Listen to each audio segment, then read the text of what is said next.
there is still a great deal of resistance to the idea that we are electromagnetic beings, sensitive to invisible and subtle electromagnetic stimuli in the environment.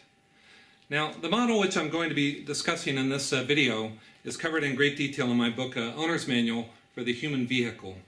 For this short little video, I'll only be able to give you a rather superficial coverage. Now, in my last video, I showed you how the solar system is a great man, and man is a small solar system. And I talked about how the four quadrants of the Earth's atmosphere correspond to the four chambers of a heart. Now, most people, when they think of a heart, they think of a hydraulic pump, which forces the blood through the body. But the fact is, the heart is more than just a pump. And if you had to rely on just the heart to force a very viscous fluid blood through miles upon miles of tiny little vessels, the resistance is just way too high and it would never be able to work. The reason why blood flows in the body is for the same reason that rivers flow on Earth. And it's because it's part of a living ecological system equivalent to the hydrologic system, the circulatory system of this photosynthetic being. Now, blood is much more than a hydraulic fluid. Blood is a cellular fluid tissue containing 20 to 30 trillion red blood cells. And each red blood cell contains approximately 270 million hemoglobin molecules. And each hemoglobin molecule contains 4 heme groups, which are molecular ring structures made out of carbon and nitrogen atoms forming a ring, and held at the center of each ring is a iron atom. And free mobile electrons circulate around this ring structure and generate an electromagnetic field similar to what you get when you have a coil of copper wire carrying a current. And the iron at the center serves to magnify the field. Now, trillions upon trillions of these hemoglobin molecules within the blood turns the blood into an electromagnetic transmitter and receiver, the organ of subconscious awareness and drive in the body. As the blood flows through an organ in the body, it emanates an electromagnetic field of analog information reflecting the organization of that organ. And the electromagnetic field does not have to be, it can be electromagnetically neutral and yet still filled with form-generating information, resonating like a complex tuning fork. Now, each planet emanates a master tone which guides the development and organization of a corresponding organ system in the body, including its rhythmic manifestation. Now, I want to consider the 3 primary rhythms of the heart, for instance. Now, I'm sorry, the 3 primary rhythms of the Earth, which also have 3 corresponding rhythms in our human bodies. Now, the first rhythm is obvious. You have night and day, right? Which corresponds to the beating of a heart. It's complementary because one is photosynthetic, the other is driven by digestion, right? So here's a night and day corresponds to a systole, diastole of a heartbeat. Another rhythm that you have is the lunar month, which corresponds to the breathing cycle. Here you've got a dark moon here, and the moon travels in this direction down to a full moon and then back up to a dark moon. So here you have the equivalent of an exhale followed by an inhale. Exhale, inhale.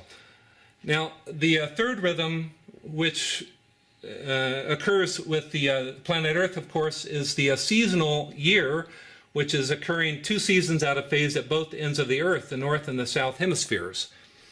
And this rhythm corresponds to a rhythm in the body known as the swara. Now, most people have probably never heard of the swara, So I'm going to tell you what this is. Now, in this photosynthetic being, all of these rhythms are regular and predictable. And the reason for that is because, you know, the Earth is spinning at a regular and predictable rate relative to the Sun. The Moon is going through its orbit also regularly. And the Earth orbits the Sun regularly and predictably. But in a human body, instead of photosynthesis, this is driven by the digestion of food, which is not regular or predictable throughout the day. Now, when you eat food, what that does is it triggers a parasympathetic response in the body. A parasympathetic response occurs for 2 or 3 hours during which the food is being digested. And during that period, we're usually relaxed, we're sitting around, we're kicking back, we're talking or whatever. And then 2 or 3 hours later, a sympathetic response will take over the body, and you're all of a sudden driven to external activity.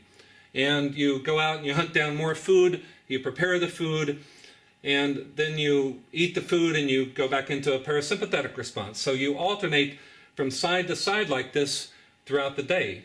And if you eat regularly throughout the day, then this sympathetic, parasympathetic shift back and forth will mirror the activity of the sun and the noon track and these seasons alternating at both ends of the Earth.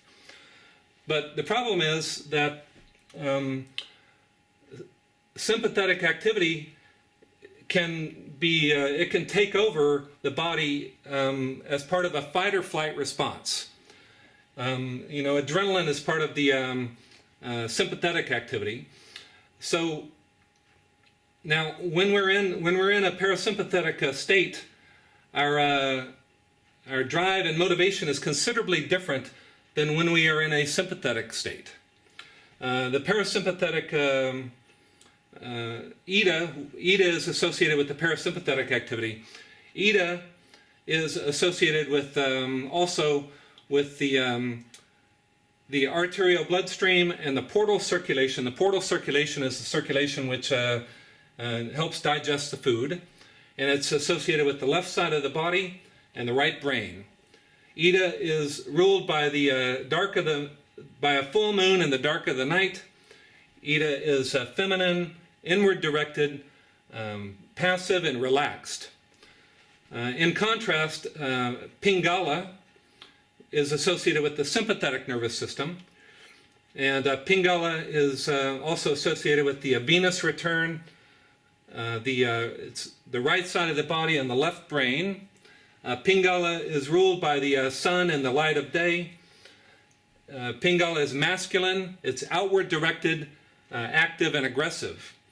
And the fact is, all of us, irrespective of your sex, both male and female, have this Ida Pingala within us. And it goes a long way to account for the fact that when we make a decision and we're in an Ida mode, it's easy to stick with that until a sympathetic activity takes over. And then our motivation and drive changes, so we kind of lose track what we were thinking of earlier. So now let's take a look at this this third poster that I've put together here.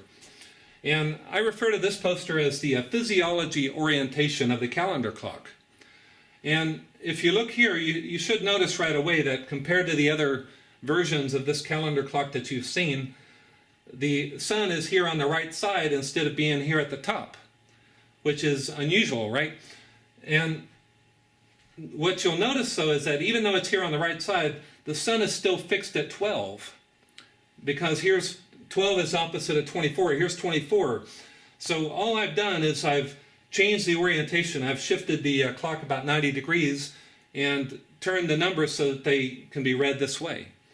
Now, what this does is it emphasizes the side-to-side nature of the swara, because the swara, remember, the Pingala rules the light of day. The sun is the ruler of Pingala. The full moon is the ruler of Ida. And Ida's on the left side, Pingala's on the right.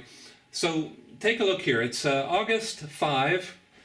You can see that So that's during the summer months. And we're located here at the base of the hour hand, Northern California. It's approximately 7:45.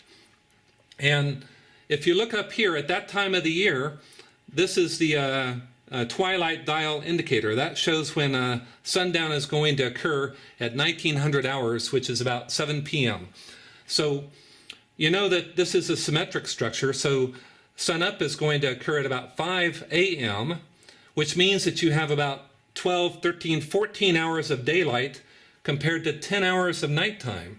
So in other words, Ida, during the winter months, Ida is less and Pingala is more. So you're experiencing more opportunity for Pingala during the summer than you are of Ida. You've got longer days, and the opposite occurs during the winter. You may have 14 hours of nighttime during the winter and only 10 hours of daytime.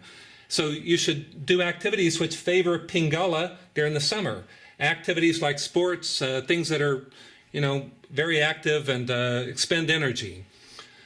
Now, the fact is, though, just because you had a meal doesn't mean that Ida is active, because if you remember, Pingala is associated with the sympathetic nervous system, the fight or flight response.